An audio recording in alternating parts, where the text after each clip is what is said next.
Okay. All right. Hi, everyone. Thank you for joining us. So as you know, this month's AslyumConnect Global Peace Campaign webinar topic is Too Young to Change the World. So we're going to be talking a little bit about how we think young people can actually produce meaningful social change.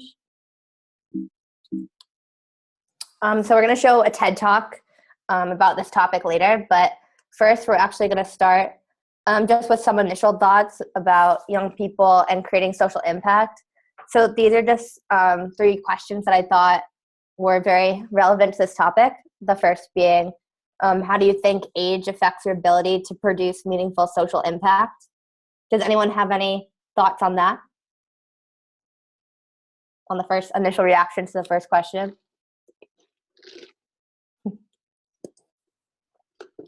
Julian? Yeah. I mean, I'm also curious to hear your thoughts, but I think that yes, to a certain degree it affects your, I guess, kind of willingness and ability, in the sense that the younger you are, you have, I think, a less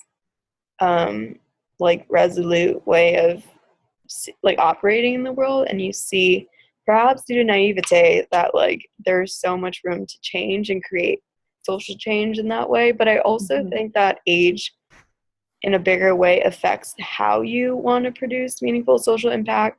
I think when you, or this is just in my personal experience, I start off thinking about social impact on a huge global scale. And then as I grow older, for me, it's become more of I just want to affect my immediate circle.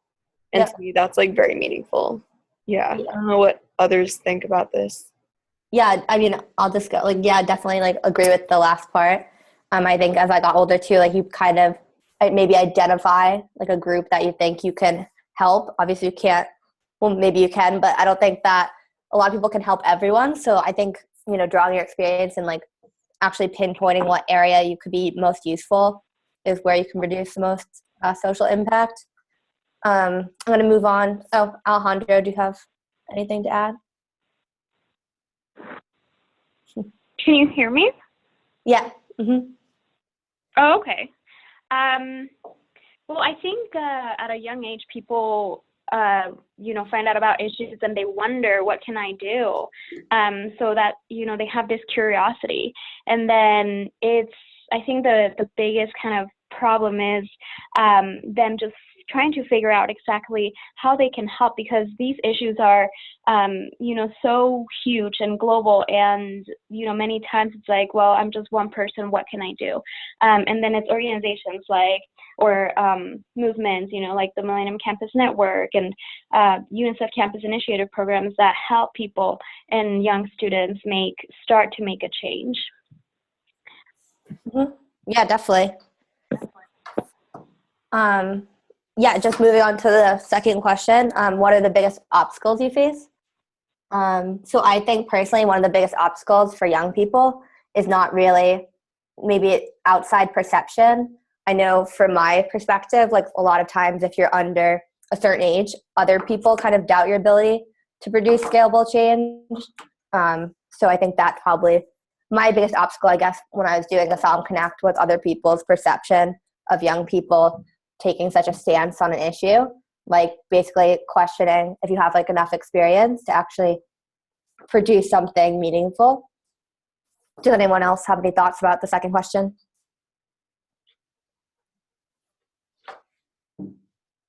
No? Okay, well, you can think about that. The third question, so I think the third question is definitely the most important. How do you overcome those obstacles? It's a bit of a hard question. Oh, we have someone else join us. Samantha?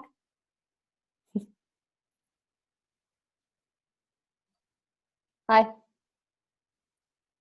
Julian, I think you're on mute. Thank you for catching. So welcome, Smontalk.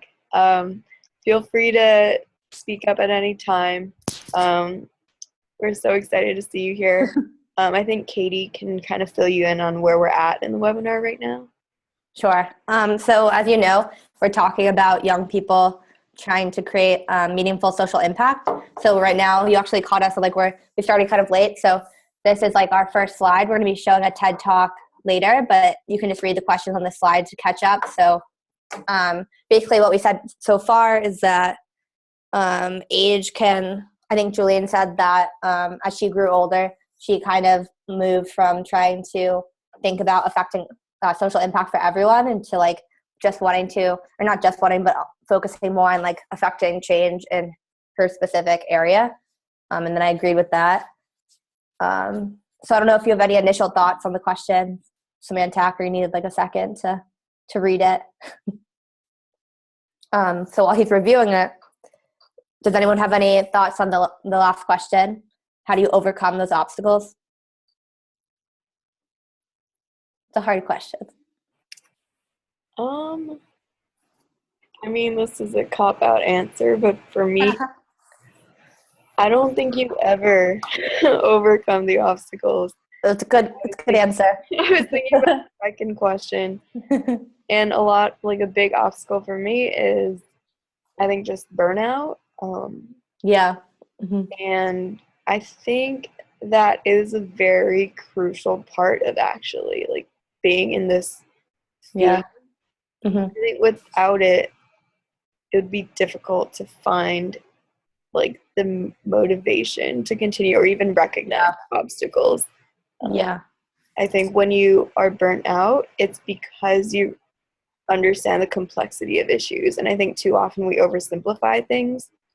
Mm-hmm. And although we may be more like mentally sane when we oversimplify things, it can be a big problem as well. Yeah, I mean, that's a great point. I also, in terms of burnout, like I've definitely seen a lot of people like being young and being in the social impact space. If you do well there, a lot of times, people might, do an initiative for maybe the early 20s, late teens, and then kind of go more into the private sector. Another obstacle here, I think, for young people nowadays is income, because social impact, you might not be able to make as much as, other jobs that you might have opportunities for. So I've definitely seen that play a part in terms of the people I'm interacting with at conferences and that are young and been successful. Any more thoughts on these questions before we move on? You are also all more than welcome to revisit the questions. If something, an idea, something hits you midway through, feel free to either type in the chat or just speak up. Shout it out, yeah. It's an ongoing conversation. The slide is just to kind of jumpstart. Yeah. Yeah, and feel free to like interrupt me too. Okay, so I'm sorry they're not like that pretty, but I put together some slides that like related to those questions. So this one's called Starting a Social Venture as a Young Adult. So again, these are kind of related questions to what we just talked about. Some of these topics, so the second and third bullet point, how to be a boss when you haven't had a boss, and how to start up without breaking down, or actually two questions and breakup sessions that the Forbes Under 30 Summit did this year. And I look at the Forbes Under 30 Summit as a really good indicator, at least to me, like of the topics that young people trying to start social ventures or innovation have to tackle or deal with. So the second one personally really resonated with me. And what I was saying before, like how to be a boss when you haven't had a boss, people often do question a lack of experience and like see that as a weakness. So I definitely think in my mind that it's definitely important to pull people into your organization that do have experience. I think that's one way to kind of fix that issue. And then the last bullet point, daring to reinvent established social norms and customs. So in my experience, a lot of the times young people are actually some of the people that are most willing to actually do this.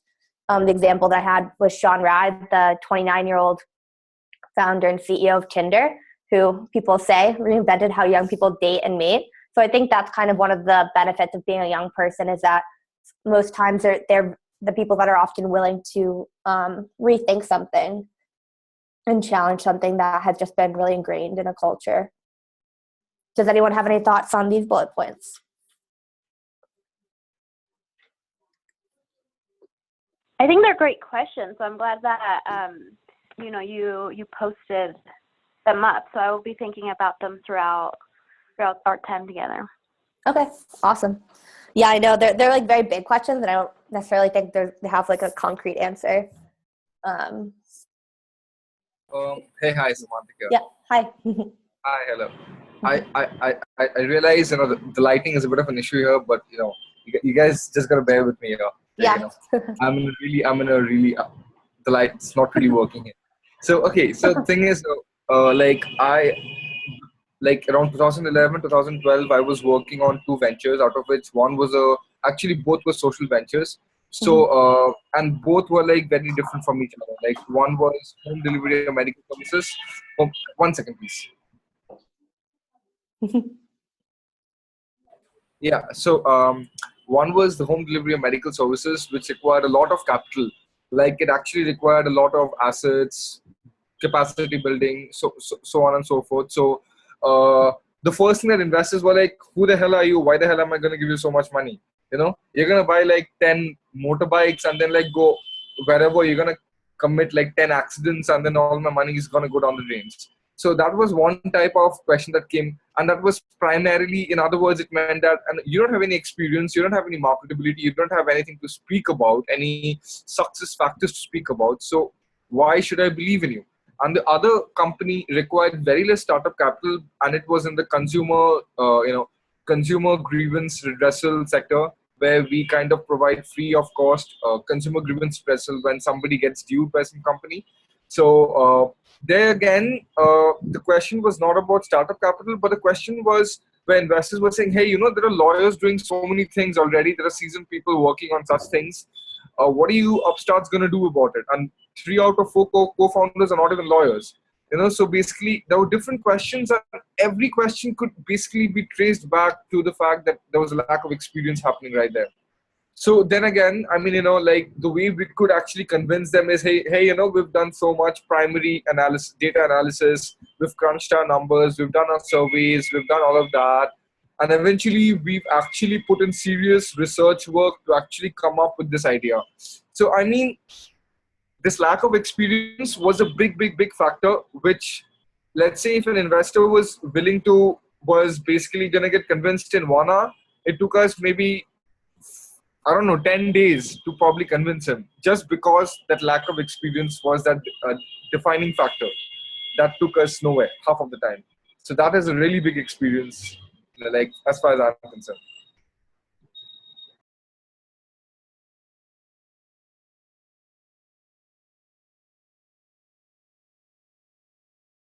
A way that you might be able to like overcome lack of experience is to make it clear like the gap that you're filling, or what you're doing is different.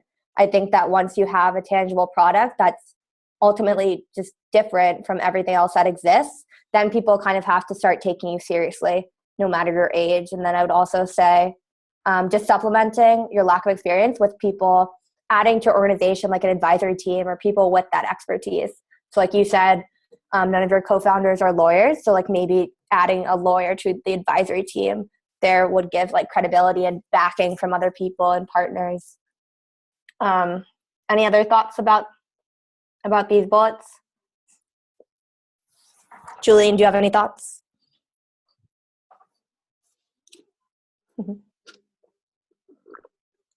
Keep forgetting to unmute myself. I think, I don't know if I can insert a picture into the group chat, but I have no idea. if not, I encourage everyone to kind of take a screenshot of this. Okay. At any point during the webinar, like refer back to it. I think these are good things to keep in mind. Yeah, I'll try to insert it. I'll see. Yeah, and like I can always go back. Like, feel free to, and then I'll return to any slide. But we can go on for now because I do repeat myself. I think. Yeah. I just have one point. I'm so sorry. No, it's okay. I just remind of something. So, like you've got a third point which talks about how to start up without breaking down, right? So, there itself, I mean, I have talked about my startup in a few forums here and there, and it's actually the story is like we basically took the second startup, the consumer grievance redressal startup, really caught up a lot of steam. People talked about it, and we got investors on board. Eventually, we went on to win this competition called Dell Social Innovation Challenge. It's conducted by the University of Texas, Austin, and we got a lot of funding from that particular area. And eventually, we got some media coverage in India. So all in all, it was going really well for us. Like minimum startup capital requirement, but we got funding 10 times of that, and we're basically getting some good press. And we're like four co-founders. We basically were just like college pass outs just then, like undergraduate college pass outs. And we're like, hey, we're like machos. We know everything about everything. And then suddenly, like there was only one lawyer in the team, and then there was a lot of infighting that happened, misunderstanding, miscommunication, where the lawyer said, hey, you guys are not helping me out at all. You guys are not doing any work. And then we ended up saying stuff like, hey, you're not doing any work, so on and so forth. So there was that infighting happening, and people were blaming each other without actually not doing much work. And eventually it kind of imploded. And then everybody was like, okay, let's screw it. Let everybody take off some time, like cool down, do your thing, whatever. And then maybe we can regroup. And that regrouping never really happened after that. So that's something that I kind of talk about. Like, like don't go ahead of yourself. I mean, things were working out really great for us, but eventually we just kind of tripped over and fell over completely. And it's completely our fault that it happened.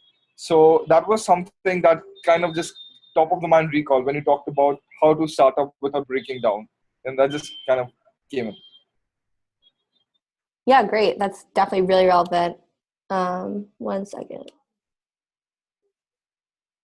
Yeah, I mean, like I agree with everything that you just said. I think, thank you for noticing too that I hadn't commented really on the third bullet point. Yeah, I think that's a really, really important thing for especially young people who are trying to balance, like college or maybe like a full-time job with trying to do a social venture. A lot of the times young people can't go and make it their full-time job, at least in the beginning. So yeah, I definitely agree with that. Does anyone else have any thoughts about the concept of how to start up without breaking down? How to like kind of maintain your emotional health, whether it's like your relationships with your co-founders or just balancing having like a social life with your venture. I don't know if anyone else has like run into problems with that. I think it's important to, always remember why you started in the first place, because eventually everyone does get to, kind of like that breaking down point. But when it would happen to me, I would just think, okay, why am I doing this? And it would just kind of bring me back together. And it's also so important to still continue to have a social life and take care of ourselves. So that, I think that's huge. And a lot of times, people think, oh, I have to work the hardest and put in all the time and, in a way almost sacrifice other parts of your life. But it's important that, to maintain your life and take care of yourselves and is what is going to allow you to keep going farther. Yeah, I definitely agree with that.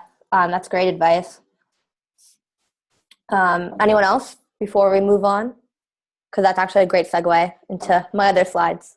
So we will keep going. Okay, what do I have here? Okay, so it's just a quote. I'm not going to read it aloud, but everyone can take like 2 minutes to read it. I thought it was a good quote. And then we can talk about it.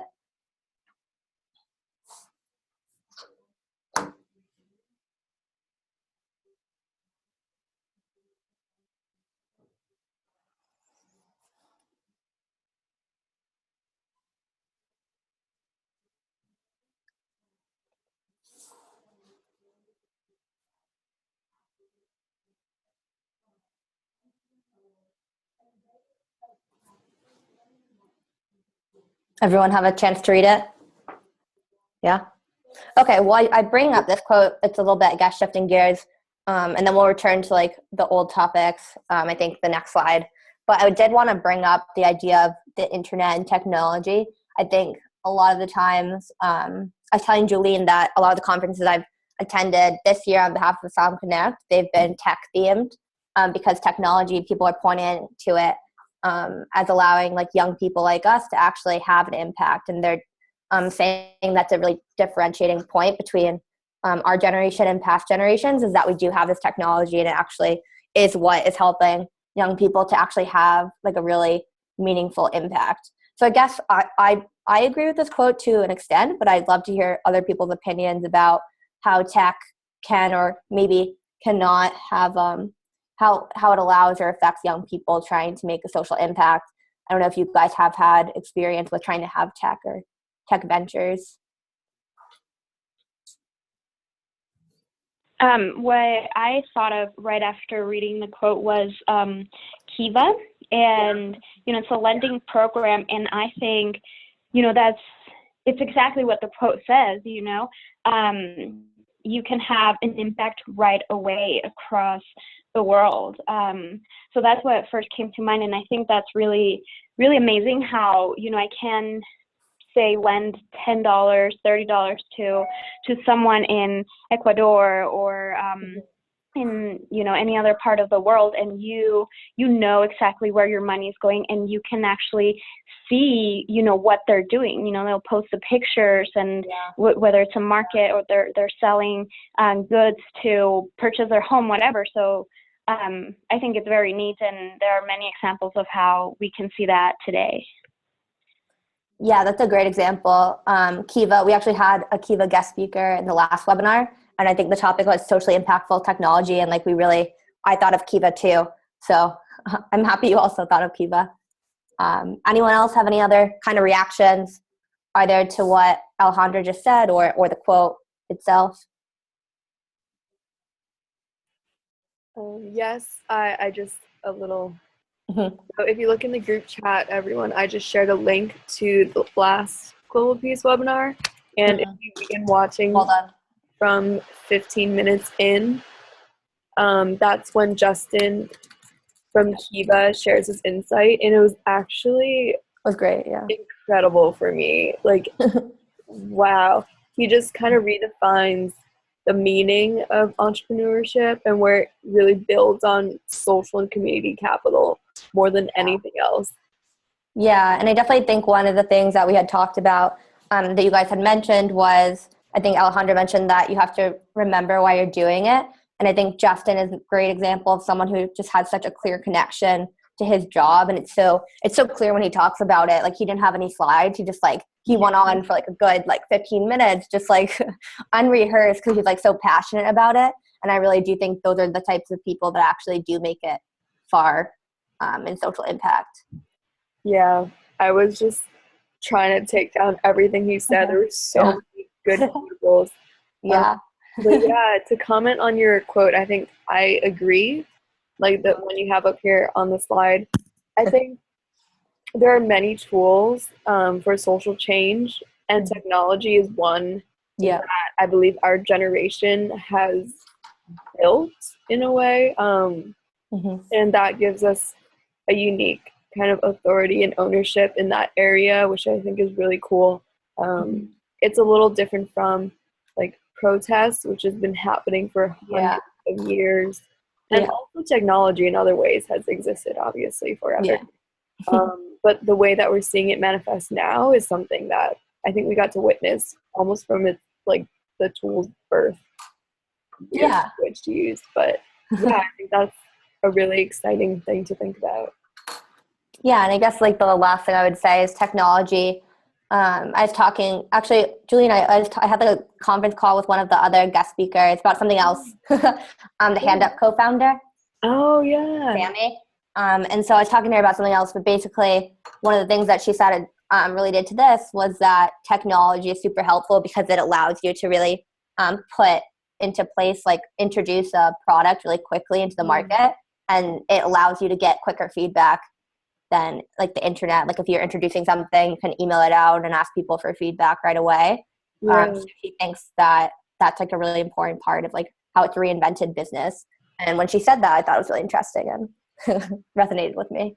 Very cool. Did you guys follow up after the webinar? We did. I was talking to her about this other project that had to do with homelessness, and I asked for her to conference call because obviously she's a leading authority on the homeless movement with her organization. She was super nice and helpful.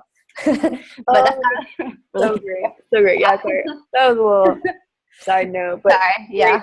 great to hear that like these things, Yeah. aren't just like a one-time 2-hour event. It's like Yeah, everyone, that's also, we should plug the webinars here. So everyone should come to the webinars because it's really a nice forum to like talk to really important people. We usually do have guest speakers that are like pretty high up in their fields, and it's like a great opportunity to connect with them. And a lot of times they're very interested in interacting with young people and give out their emails. So shameless plug there, but we'll keep going. Go for it. Oh, okay. I have a quick slide about AslyumConnect. So just like the only point on this slide is that AslyumConnect, like why am I talking about this? So like we're an initiative that's run by 10 people. And so we're all under the age of 26. But we do have 3 advisors down there who are older than 26. And I think that's like a really important thing for us. And we obviously do have other partnerships with people like the Millennium Campus Network that bring different areas of expertise. So the only thing I would say is that, yes, we're like a youth-run initiative, but I think that it's so crucial to have the experience in the forms of an advisory team or partnerships. So this is just I think we already talked about some of these, but this is just like my preliminary kind of best practices for young innovators that I just kind of came up with from my time with AslyumConnect. So I'll just go over it quickly, and then you guys are welcome to share your own best practices, or if you disagree with me, go for it. But the first one, so allotting or blocking out specific time periods to devote to your social venture. So again, the idea of balancing work on your social venture with fun and hobbies, which Alejandra already said. Passion, again, remembering why you're leading your venture and the positive effect of your work. Alejandra also mentioned that. And then just lastly, again, acquiring quality mentorship. So surround yourself with experience. That was actually one of the biggest pieces of advice that I took from when I attended the Forbes Under 30 Summit this year. The co-founders who've been like very successful, they all said basically the same thing. Like, we started this when we were really young, but it's really important to recognize your weaknesses. And oftentimes in young people, that is lack of experience. And so it's important to have, advisors and partners who can supplement that. And also it gives more credibility if you have people that have been in the industry for a long time saying that what you're doing is important. So does anyone have any kind of reactions to these? I know we kind of talked a little bit about it already, but any other things that should be here from your experiences? I just want to, it's not really an idea, but just comment on your first bullet point. That was kind of surprising, and I actually really like it. Oh, thank you. Not because, it's interesting to think that, like, I think a lot of people, like, live the identity of, like, a social entrepreneur, but it's a unique idea to think that, like, you do have to dedicate, like, some of your time to those projects, but that doesn't really, like, define your entire life, and it shouldn't. Otherwise, you don't have the ability to look at what you're doing, like, objectively. Yeah. Mm-hmm.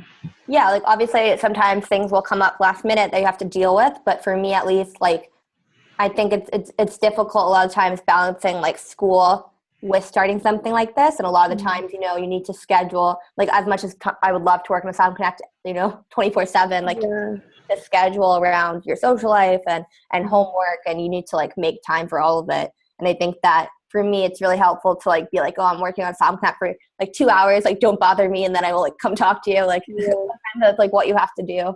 So just in my like opinion. Anyone else? Reactions? Thoughts? I think it's also important to realize that, when little mistakes happen or when you don't accomplish something, 110%, it's okay, especially starting out as a first-time leader. It's important to keep it in mind that, it's okay, you're going to make mistakes, and that's how you learn, and to kind of like forgive yourself and let it go, and realize that it happens. Yeah, that's a really good point, actually. I mean, like, often, like, when young people do have success, like, kind of what Semantica said, like, you do get like on top of the world feeling, And I know for myself, like I'm like my harshest critic, and you do want everything, especially social impact. You need it to be like, you want it to be like 100%, perfect. And I definitely agree with that. Like, especially if you're doing something new, it's like unforeseen territory. So you need to like realize that not everything's going to be perfect, and that is how you learn. And so that's a great point. Anyone else? Reactions? No? Okay, we can keep going. What did I write here? Okay, I'm reading it myself. Okay, I'll read it aloud so we can also read it together. So I already mentioned like the Forbes Under 30 Summit. The reason why I keep bringing it up is because I think it's like a really, really good tool, because I think that was like a gathering that took a lot of people that have been very successful at a young age and put them in a room and kind of made them talk about like really interesting topics. And I know listening to them was really, really helpful for me. So what did I write here?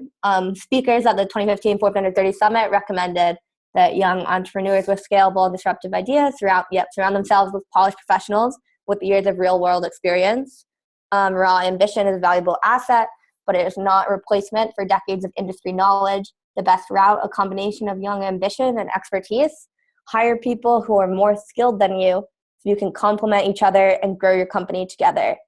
And I know I keep harping on this concept of adding real-world experience to a young venture.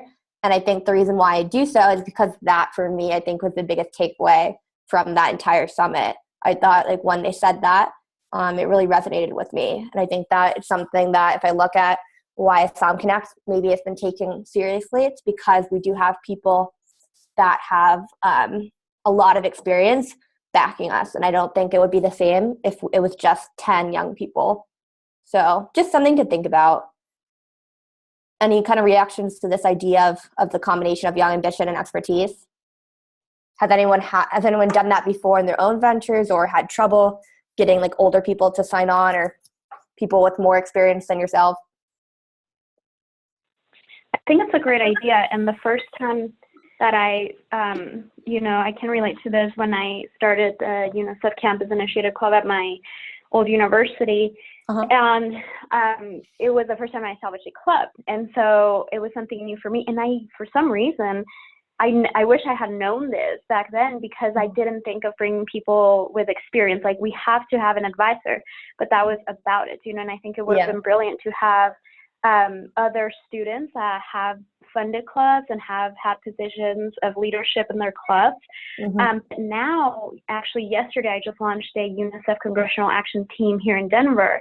Okay. And one of my board members, she has had a lot of experience with the United Nations and with advocacy. And so just yesterday, sharing about, our past work and where we want to be, I thought, wow, that's amazing. And I had not known about all her work. I know her because she's also on the United Nations Association board with me, but it was the first time that she talked about everything that she has done. And so, just through this, I'm just thinking about her, and I'm like, wow, this is going to be great. And yesterday I thought, she has a lot of experience. It's amazing. But I do wish I would have known this, back when I first began the Campus Initiative Club. So I think it's a fantastic idea. Yeah, that's like interesting that you say that, because I do feel like it's like a pretty, like when you read it here, it's like pretty obvious. But like when I heard it like first articulated at the summit, I remember thinking like, oh, that's like great piece of advice. And I don't think that like a lot of young people realize it. Anyone else have reactions?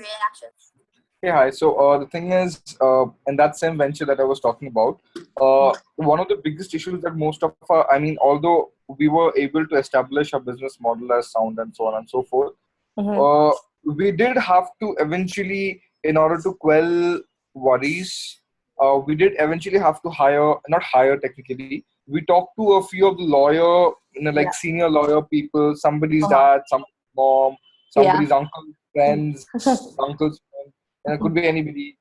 So basically, we got on board like 5 or 6 such senior advisors who we were paying, but they just come on board because they know somebody, or we built a good rapport with them. Yeah. So whenever we talk to customers, we told them, hey, your case is not only going to be handled. Basically, our model was heavily dependent on student lawyers. So we're telling them, hey, don't worry about it. I know that it's going to be a student lawyer who's going to be handling your case, but this guy will be, supported by another senior advisor who's been on the field for a very long time. So he's Yeah. going to be helping the student lawyer whenever there's going to be some bottlenecks or issues or, I don't know, some dicey situations that come into the game when he can't take a decision at any point of time. Yeah. So we saw that this little addition into a business plan kind of worked wonders because the trust factor went up by that much. Yeah. We're giving that customer value proposition to the customers at the time, just 1 second. Yeah, when we were giving the customer value proposition, at that point of time, we added this and said that, hey, not only are we as founders going to look after your cases personally, the student lawyer is also going to handle it personally full time. And there's also a senior advisor who's going to be like the silent guardian looking after him in turn. Yeah.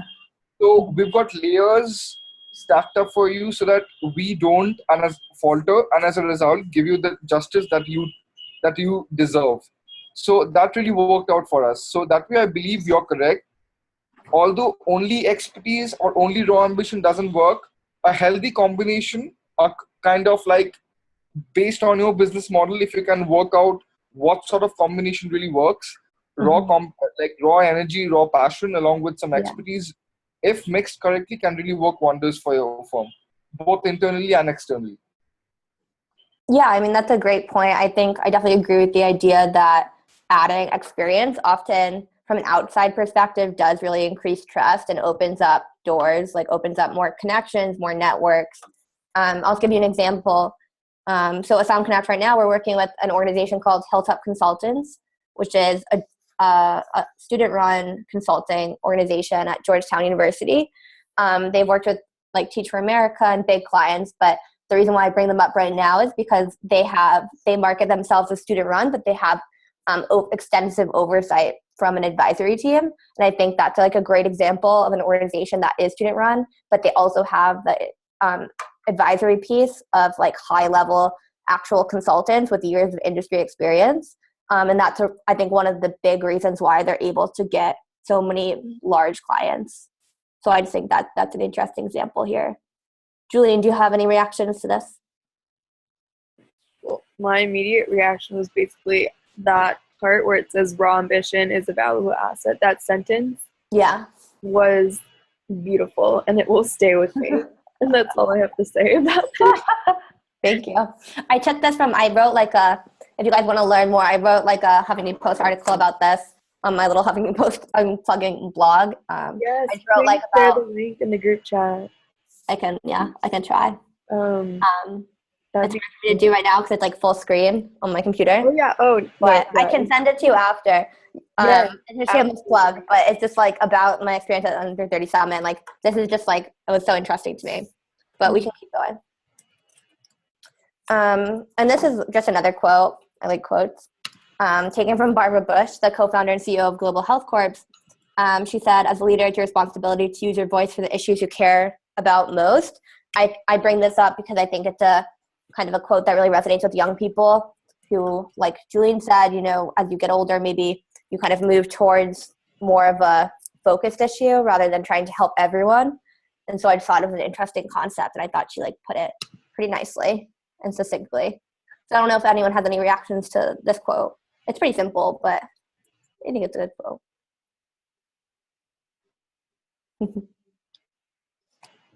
This might get a little too deep. No, go for it. As someone who's very immersed in sociology, this makes me think about the issue of agency, and as a leader, it's your responsibility. Absolutely true. But it's also, there are so many leaders who don't really have platforms to voice issues in their communities on a global scale. I mean, like you mentioned, technology is a really amazing tool, but that also creates a digital divide. Yeah, definitely. But great quote. It's just like the flip side. Yeah, of it's it. like, yeah, no, I definitely agree. It's like, easier said than done. Yeah. Definitely. And I definitely agree that some people unfortunately can't speak out, even on technology. Yeah. So that is an interesting thing to kind of think about. So we can keep going. What's this? Oh, there's another quote. I was obsessed with quotes apparently when I was doing this.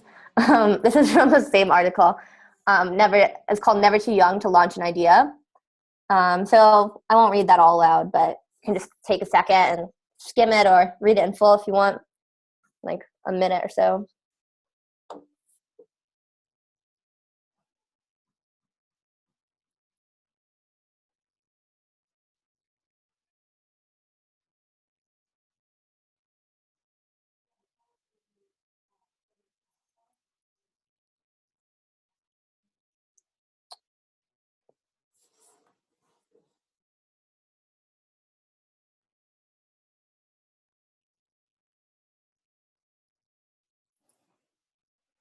Okay, yeah. I mean, like the one thing I would say about this is just going back to like the idea of what the Hand Up co-founder said about being able to put a product into market just so much quicker with technology. I just thought that was like a very interesting idea, and I think this is kind of what the quote talks about. If anyone has any thoughts about this quote, Hey, hi. Yeah. So, I do not at all conform with the first statement or the first idea that's mentioned here, which says, it's according to me, it's a grossly generalized phrase when they say that today's young entrepreneur has the advantage of lower costs of entry. I believe that's completely wrong. That's Okay. because there are other reasons as to why entrepreneurship has really picked up in most countries, and especially when it comes to emerging economies like India, where I'm in right now. Entrepreneurship is like the current buzzword. It's been really buzzing around like a lot Yeah. for the last few years, and that's mostly kind of can be attributed to the fact that the world in itself is seeing a larger period of peace as compared to it was before. Secondly, rising per capita income. Thirdly, globalization. Therefore, we know what's happening in the other developed countries, in the other emerging economies. And in some cases, we want to also, kind of pick up on those ideas, and we get motivated. Basically, maybe, I don't know, like maybe some people get motivated from that. Some people get motivated from the fact that they've suddenly earned a lot more money. Maybe some people get motivated from the fact that their dads have been able to earn a lot more money. Some people are motivated from the fact that they are now more educated than any of the previous generations were, so on and so forth. And then there are many other people who have themselves been, subject to lots of social injustice. Therefore, the fact that we are a more liberal society now, that really works out, because previously, if there was a social injustice happening, let's say against women, that particular woman would not be able to speak up at that point of time. She just, like stop it. She just kind of get that out of her mind and just go on with her life. But now, let's say a sort of a rape happens or sort of domestic violence happens, there are women champions in this country and in many other countries across the world where they themselves say no, enough is enough, and they go out, they start up NGOs. Like, for example, you guys have Teach for America, we have Teach for India here. It's a really big movement. There's something called MAD, Make a Difference, and so on and so forth. There's huge movements happening all over the country. There's festivals happening with celebrate entrepreneurship, so on and so forth. So lower costs of entry, yes, it definitely would be one factor, but there are much bigger factors, macroeconomic factors and social factors, which really play a much bigger impact when it comes to creating, or rather boosting entrepreneurship as we know it today. And secondly, just to follow up on this, when you say today entrepreneurship is all about requiring a data plan and a smartphone, that's entrepreneurship or companies which are basically centered around virtual ideas, where you can just work out of a website or maybe a social media platform, so on and so forth. But there are so many other, for maybe 10 such firms which are coming up like that, there are 10 other firms which require physical logistics, physical shops, brick and mortar stores, maybe a chain of stores. Even if they are let's say just a website, They might be selling products for which they might need a physical warehouse, they might need an office, they might need delivery boys, therefore delivery vans, motorbikes, whatever. So startup capital requirement and that being a big problem is still a big issue. It's still a big issue. I mean, I mean, there's still people out there, friends. I know so many people out there who are hankering for VC money and investor money just because they believe they have this great idea. But to implement this great idea, they need at least, let's say, I don't know, 5 employees or 5 trucks, and they just don't have money to buy those. Therefore, lower costs of entry would be a minor factor, but there are major factors out there which have really contributed to boosting entrepreneurship as we know it today. A very verbose answer, but I really had to speak out for this. No, thank you for sharing. Yeah, I definitely think that it depends on what social issue or what startup you're talking about. I think that for some startups, there are definitely lower cost of entry. I think a good example maybe is like an online connector where it is all kind of tech-based and you don't need a brick and mortar. I think this is kind of what the quote is going towards. But I mean, I'm sure that there are other startups that do require, like what you just said, like venture capital. So I do think it's obviously not like 100% true all the time. So that's a good point. Anyone else have any reactions to the quote? I find it interesting because, I've taken online classes and that when I first started taking online classes, I thought, it's going to be great. And then I didn't like them, and I didn't know that I wasn't going to like them. Mm-hmm. I think it's nice to look at it from this point of view because oftentimes we kind of take for granted the things that we have and the opportunities that we have. Mm-hmm. So just really, I know it's convenient and just really realizing how it's such an advantage that we have that opportunity to just take online classes after work or after whatever other thing we have going on. I think it's really nice to just see other people's point of views, Yeah, definitely. Mm-hmm. Julian, do you have any? Again, just pulling one of my favorite quotes. I like the part where it's like, top talent is emerging from broader and more diverse backgrounds. Yeah. It is true, and I think it is a good thing for sure. Yep. Mm-hmm. Oftentimes, when the term global development is thrown around, it's such a buzzword that's so vague.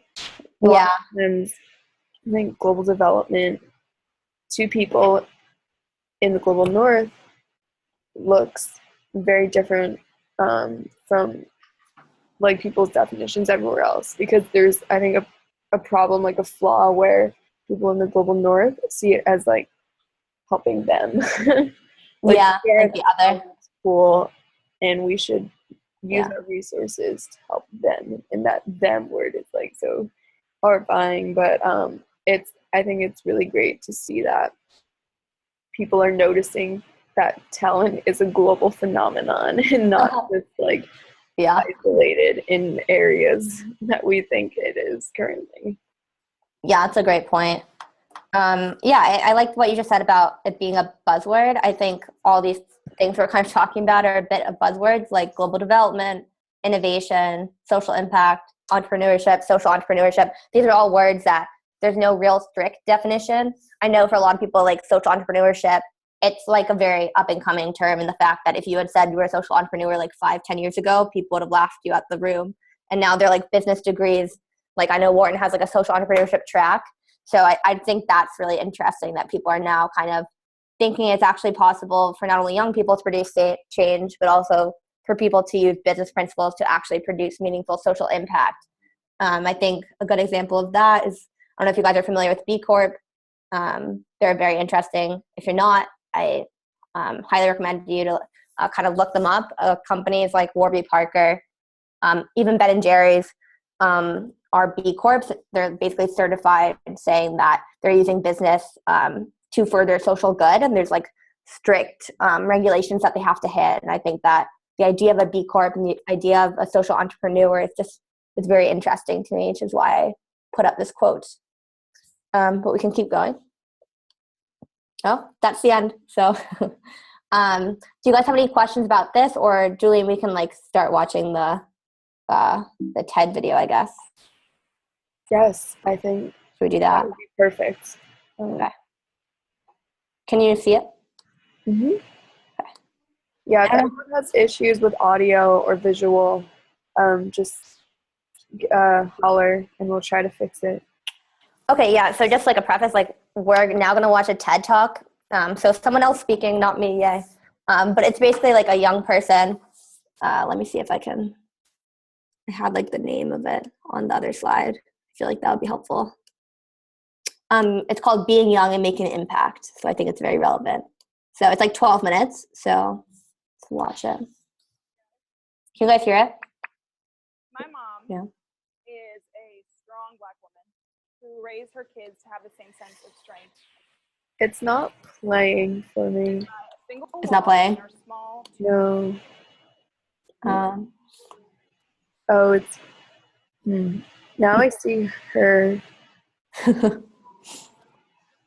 Oh, is this Netflix or YouTube? YouTube. YouTube, okay.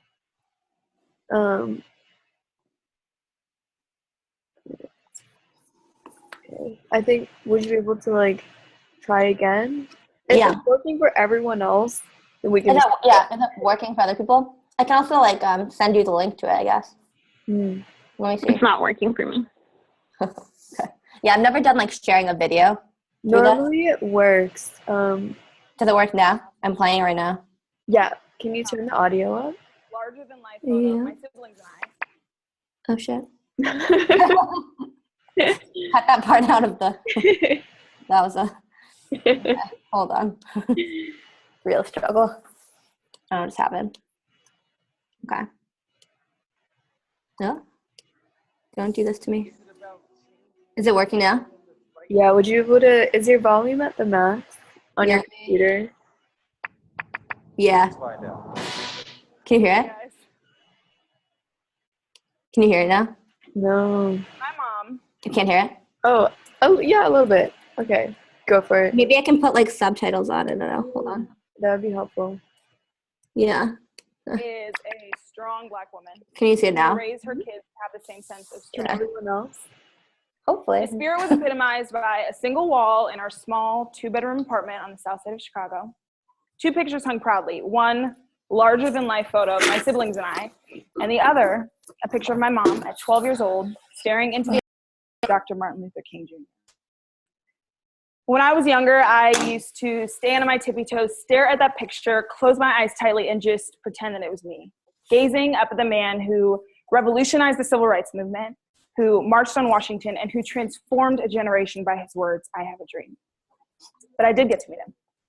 Now, obviously, I didn't meet Dr. King, but I met a man named Dr. Vincent Harding. He worked with Dr. King from day one and even wrote some of his most iconic speeches.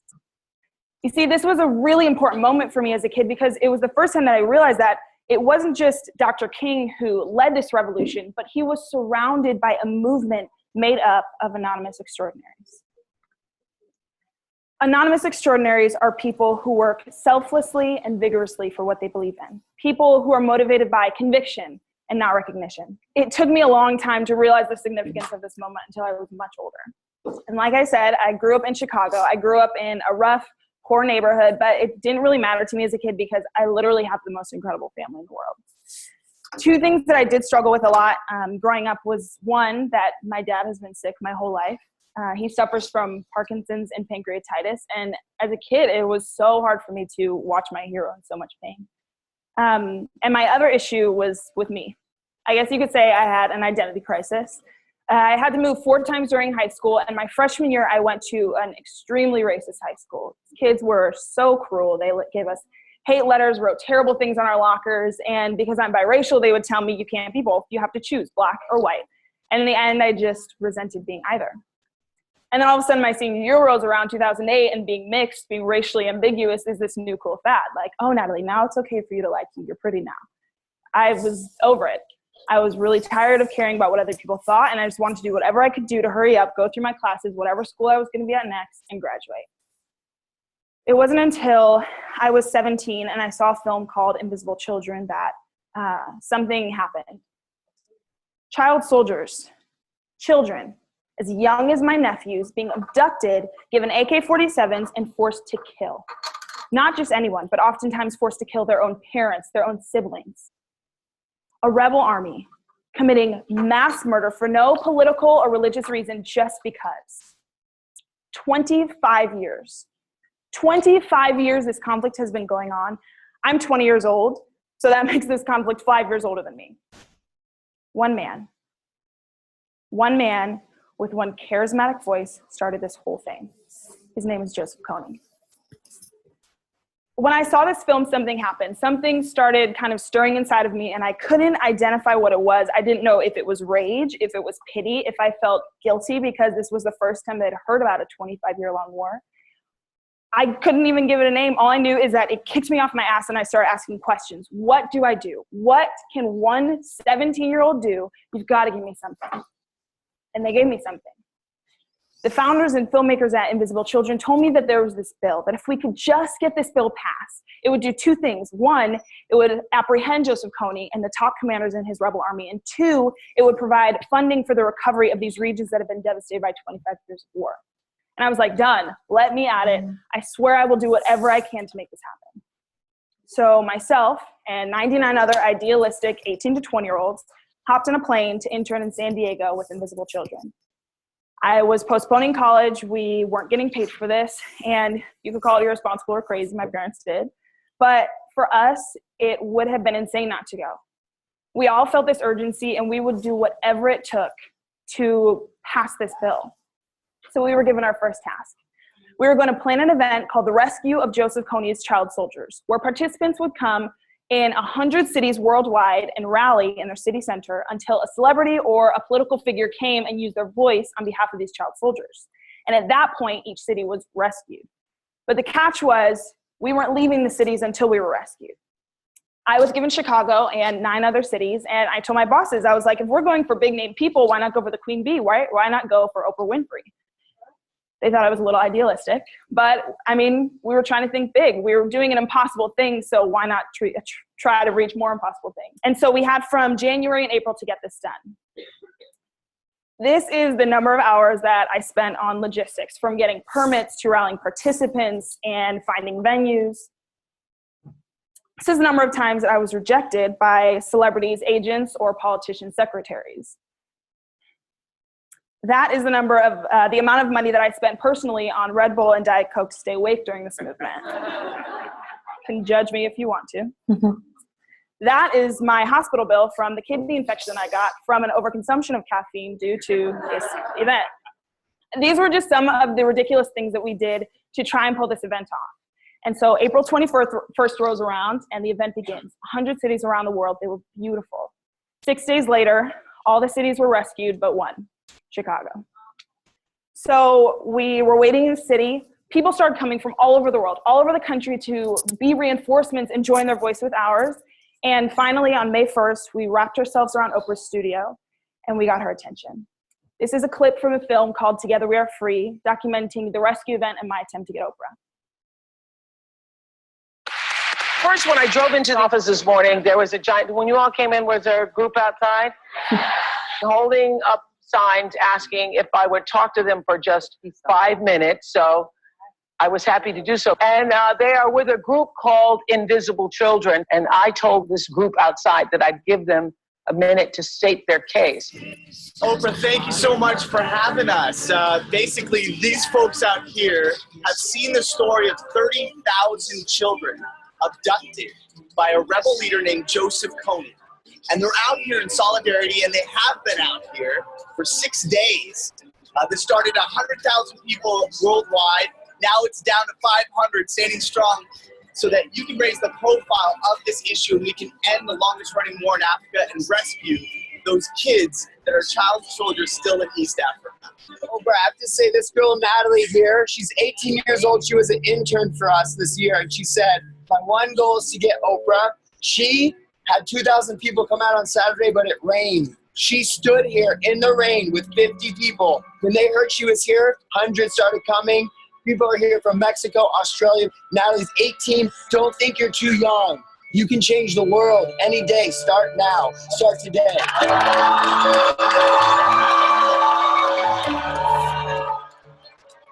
Was it worth it?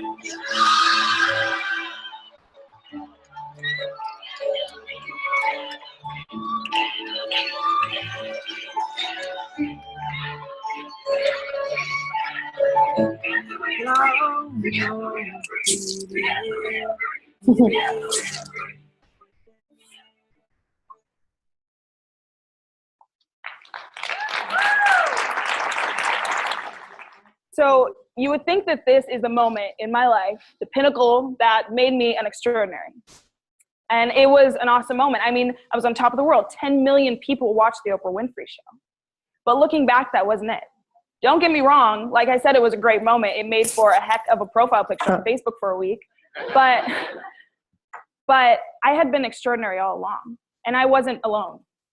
You see, even though my story was featured in this film, I was just one of 100 interns who worked their tails off to make this happen. I'm up in the air, but the guy that I'm sitting on his shoulders, he's my best friend. His name is Johannes Oberman, and Johannes worked with me from day one in Chicago. Just as long hours, just as many sleepless nights as I did. The girl on the right, her name's Bethany Bilesma. Bethany planned New York City and Boston, and they were seriously the most beautiful events that we held. The girl on the left, her name's Colleen. Colleen moved to Mexico, moved for 3 months to plan 5 events there, only to be kicked out the day before the events because of the swine flu. And then there was this family. This family, they didn't get to come to the rescue. They couldn't make it out, but they ordered 100 boxes of pizza for us, delivered them to the corner of Michigan and Randolph, where we were all silently protesting. You see, it was people like this doing whatever they could simultaneously, single-mindedly, without a care to who was watching, that made this happen. It wasn't about us getting on Oprah, because when I got down from their shoulders, the war hadn't ended. It was about that bill. Oprah was just a checkpoint on the way to that bill. That bill was the point. That bill is what we had our eyes set on from day one. That was going to help us end Africa's longest running war. And that is what brought 100,000 people out to the rescue event from around the world. And it paid off. 10 days after we were on Oprah, the bill was introduced into Congress. A year after that, it got unanimously 267 co-sponsors in Congress. And then 1 week after that, President Obama signed our bill into law.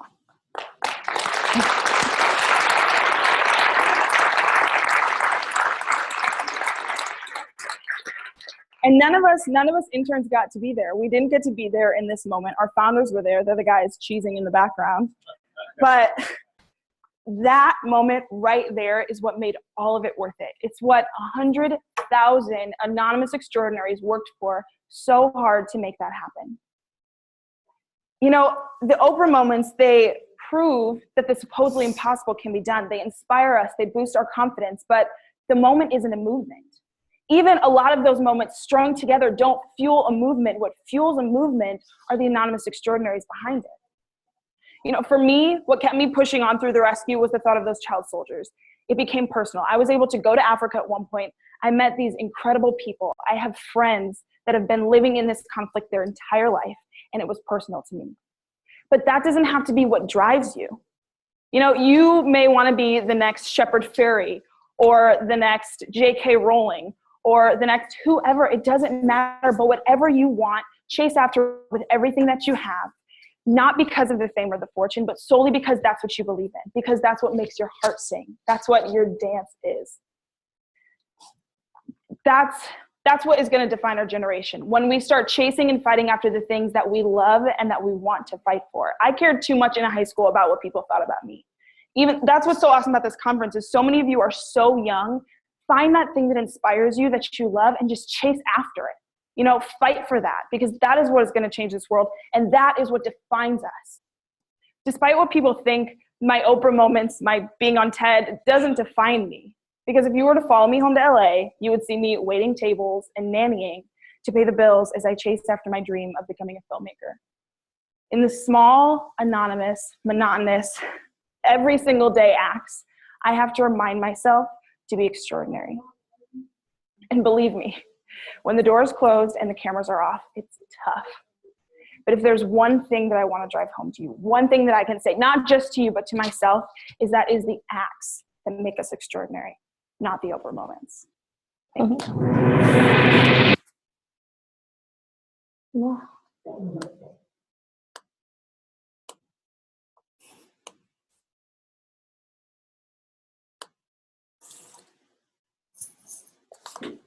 Okay. Can you all hear me now? Yeah. Okay. Well, I just wanted to share that because I thought it was a really interesting take. As she said in the video, she was only, I think, 18 when that happened, and now she's only 20. And so I thought it's like an interesting perspective given this webinar's conversation.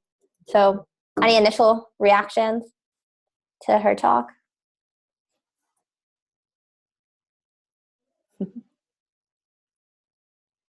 I really liked it, and I watch TEDx videos all the time, but I hadn't watched this one, so I'm glad that you showed it to us. But oh, sorry, I'm kind of like losing my point. That's okay.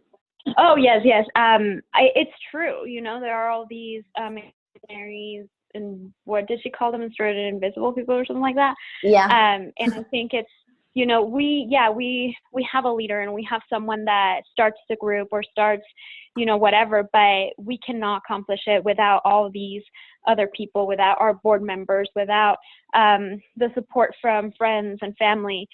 So I think it's really important to just realize and always keep in mind, you know, that it's about coming together and accomplishing this work and fighting for what we want to see, you know, the change that we want to see. It's not just one person, it's always a group of people. And sure, they may not always be acknowledged, or people may not always see the work, the behind the scenes, but it's always not just one person, you know, it's the person and it's the group behind them. Yeah, I definitely agree. That was, definitely one of her major points is that it takes a movement. I really liked her, that when she said that, you know, it's not just about the Oprah moments. I definitely agree that if you're just doing it for the recognition, like it'll quickly become not worth it because those moments are so far between and people don't see like all the hard work that people do put in. And yeah, I really liked what she said as well. Does anyone else have any other thoughts about her talk?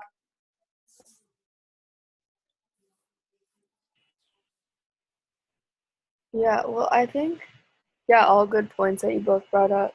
Yeah, basically just reiterate, as a leader, I think having both big picture visions and also like a good sense of what your immediate steps are is crucial. And I think it's a good practice and exercise to reflect on our own forms of leadership and see how we may have to recalibrate that balance. Like, I know I think I tend to be a lot more big picture, which is important, but also I need to constantly remind myself that there are a million tiny steps to take first. So that's what the talk reminded me of. And I also liked what she said about like identifying what is driving you to do anything really. It's helpful to read like inspirational stories or hear really great speeches where the speaker or writer is talking about like this amazing or profound experience that is driving them.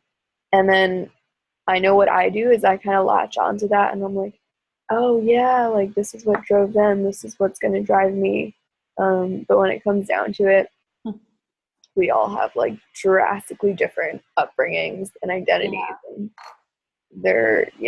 it's important to think about like what exactly is driving me, because it could be totally different from the next person next to me. Yeah, definitely. I think motivation is definitely subjective. And then also one of the things I liked about her talk is that she's also like implying that impossible is also subjective. I think a lot of people, you know, the upbringing or whatever, like if you're told that, especially at a young age, I think it actually stifles a lot of innovation. People just don't think they're able to accomplish something. And I think it's like that 20-bit progress is when someone sits in a room and says, you know, just looks at a problem and says, why is it still a problem? And why hasn't, maybe comes up with a solution and say, why hasn't that existed? That a lot of people would just say, well, oh, because it's an impossible. But if you start thinking and breaking it down and seeing why it hasn't happened, I think that's when you can start to see that maybe it's not so impossible. And I think if that girl had went to her family and friends and said, I'm going to go, get Oprah's attention, they would have, and as she said, I think they called her like idealistic. And I think that her talk really just proves like she took so much time and effort and did a lot of like risky decisions because, like Julian said, she believed in it personally, and made kind of what most people would think was an impossible possible. So I think for me, that was like the most inspiring thing about her talk, is just remembering that you need to question what's impossible. And that's, to me, is where the progress usually comes. Any other thoughts about her talk?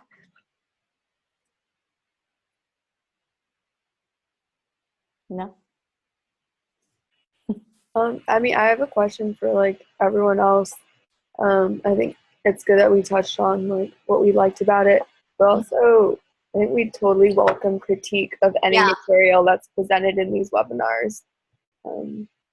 Yeah, definitely. Any critiques of the talk or?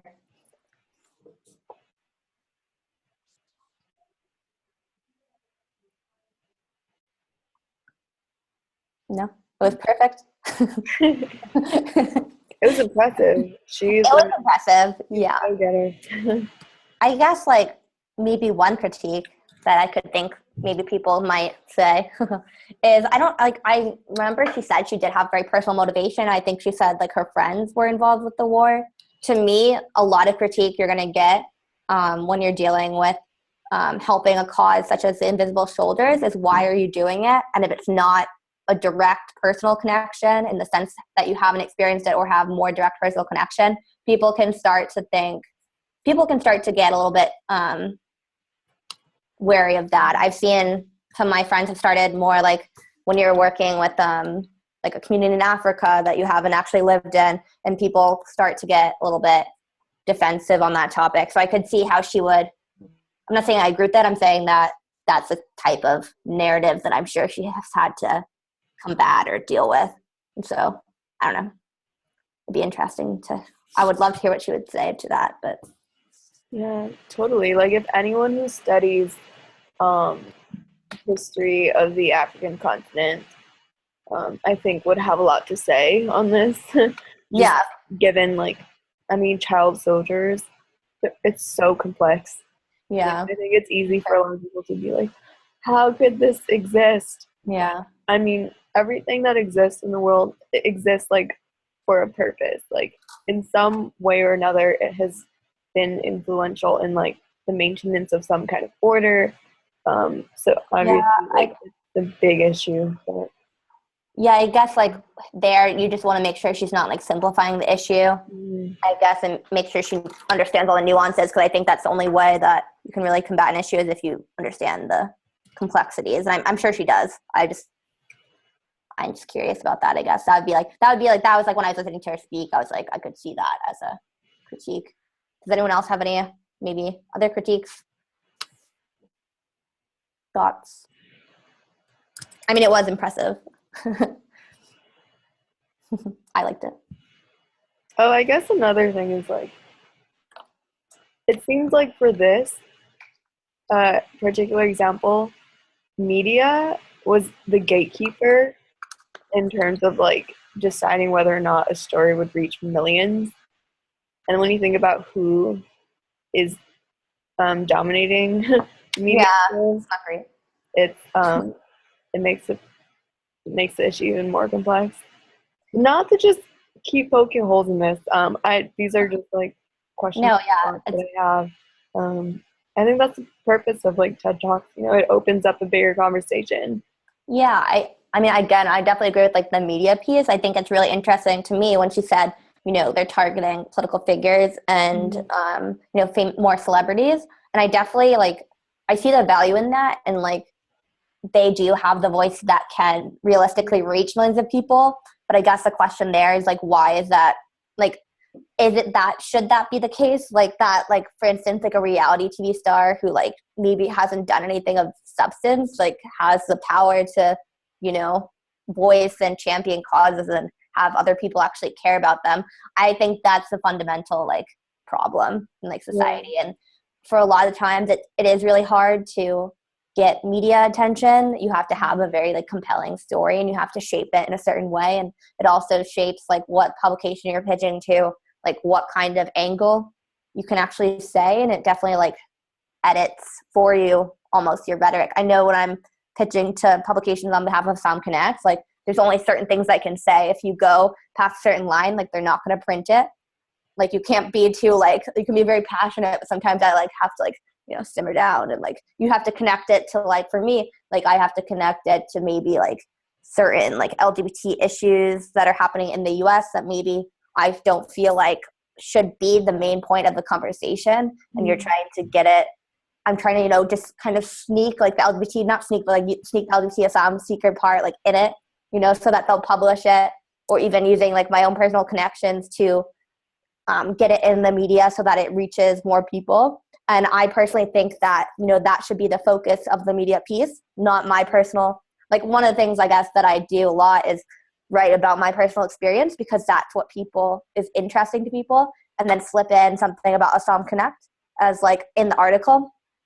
But I personally, like, it's interesting to me because I personally think that, you know, the people's stories and the concept of it being like illegal to be gay in 77 countries should be the focus of these articles, not my personal experience. And then, but the media, because they don't feel that way, really does dictate the conversation. So I don't know, it's interesting. And like when she said she wanted to be a filmmaker, like I thought that was interesting because she's basically saying she wants to dictate, you know, what people are going to view.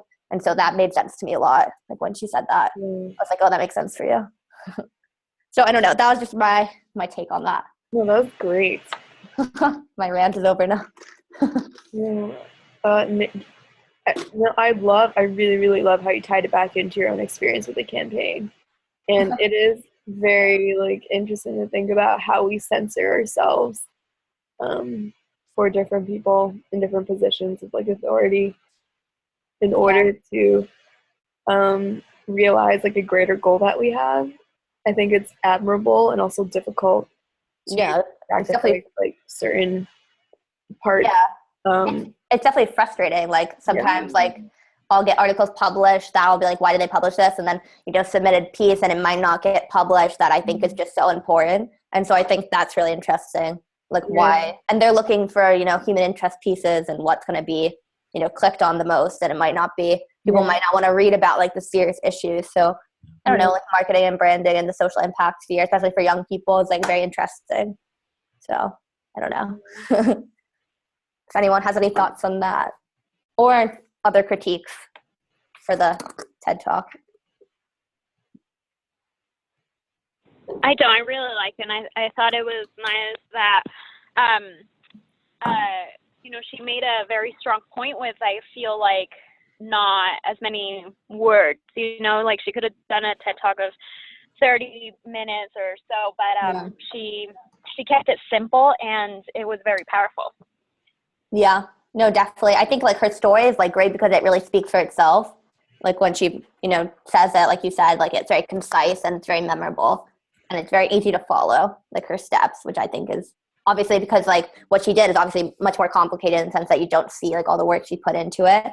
Like getting a bill passed in Congress is not simple, I'm sure, but she was able to like dial it back and like put it into terms that everyone can understand, especially since she was speaking at like TEDxTN, which is a platform for young people to hear other young people. So yeah, I thought she did a really good job on that because she's probably one of the oldest people there, actually, which is interesting to think about. Any other thoughts? It doesn't even have to be about the TED Talk anymore because we're winding down. Any other thoughts about just this topic in general? This is being recorded, so you can always, you know, if you want to like share your expertise with other people, or any other thoughts about young people producing social impact. I've just really enjoyed this whole forum. I think it's a very important topic, and you know, we can all relate to it, be it as leaders, students, or just interested in making social change. I've learned a lot, and I've really appreciated all the information you've presented today. Thank you so much. We really appreciate that you attended. We love when people attend live. It's exciting for us. And like, it's so much more valuable, I think, when people are able to give feedback and insight as you guys have. So thank you so much for that. Julian, you look like you're about to speak. I just I shared a link in the group chat. I just realized I'm dominating the group chat, but anyway, it's all just links to resources. I just shared a link to oh my God, you found it. Filmmaker. Yeah. Yeah, so Underexposed Films, they just produce films for, like, it's centered around stories that you don't really hear about, and then once you watch it, you're like, why am I not hearing about this? Yeah. So if you guys are into, like, filmmaking, media, and things like that, in conjunction with, like, social issues, that's a really great resource. Yeah. I agree with Alejandra. This was really, really enjoyable and informative and meaningful for me. I have so many screenshots on my desktop right now because your slides had the most incredible questions. I can send you the slides too if you want. Ooh, that'd be great. You want them. Yeah, I can include it in the post-webinar email as well.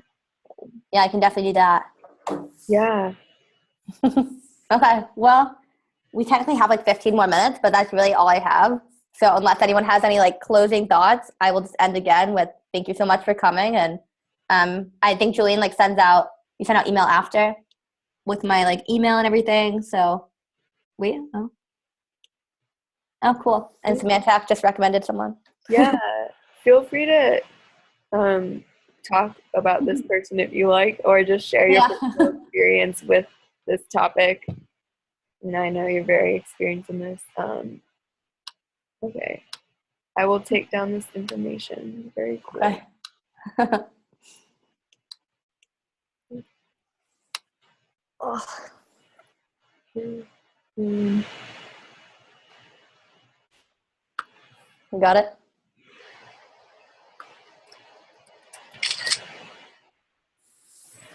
Yeah. I don't know if you're carrying this camera. I know, yeah. I'm like, she's screenshotting all of us. It feels very Everyone creepy. smile. I know. I love when you post the screenshots and like Yeah. it's always some like really unfortunate expression. I'm always like, It just makes like oh no, thank you. Yeah. I don't know how to turn off my video. So I'm always like, I'm always just here. Well, yeah, thank you everyone for tuning in. It doesn't have to end here. You can email, Facebook, any one of us. Yeah. Like the AslyumConnect Facebook page. Email each other, keep in touch. Definitely, hopefully invite your friends and family to participate in the upcoming webinars. We have some exciting topics planned. And yeah, if anything comes up afterwards, you really want to share it with everyone, please do that. We would really appreciate that. Yeah, definitely. Yeah. So Yeah. I guess we can close here. Thank you, Katie, for leading this. You did a fantastic job as always. Thank you for helping. Thank you to everyone else for tuning in and for sharing your thoughts and questions. That was really great. And I hope you all have a wonderful weekend. Yeah, have a great weekend, everyone. And Julian, I'm going to send you the slides right now. Perfect. So I'm going to log off right now. I will look forward to that. All right. Thanks, everyone. Bye, everyone. Bye-bye. Bye, everyone.